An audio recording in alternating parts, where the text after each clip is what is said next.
বাংলাদেশে যে একটি ইতিবাচক রাজনীতি পরিচালিত হচ্ছে, বিশেষ করে গণ অভ্যুত্থানের স্পিরিটকে ধারণ করে বাংলাদেশ জাতীয়তাবাদী ছাত্রদল শিক্ষার্থীদের স্বার্থকে প্রাধান্য রেখে 21 শতক উপযোগী একটি মেধাভিত্তিক ছাত্র রাজনীতি বিনির্মাণ করার জন্য আমরা বাংলাদেশের প্রতিটি শিক্ষার্থীদের মতামতকে প্রাধান্য রেখে বাংলাদেশ জাতীয়তাবাদী ছাত্রদল তার রাজনীতি পরিচালিত করছে।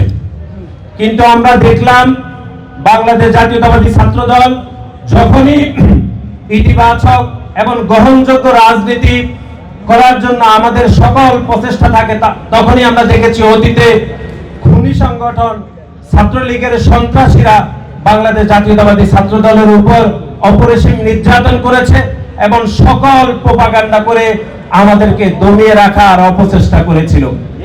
কিন্তু আপনারা দেখেছেন সে গণতান্ত্রিক আন্দোলন থেকে বাংলাদেশ জাতীয়তাবাদী ছাত্রদলের কোন নেতা কর্মীকে সে গণতান্ত্রিক আন্দোলন থেকে পিছিয়ে দিতে পারেনি। সেই খুনি সংগঠন ছাত্রলীগের সকল বাধা উপেক্ষা করেও আমরা আন্দোলন সংগ্রামে ছিলাম।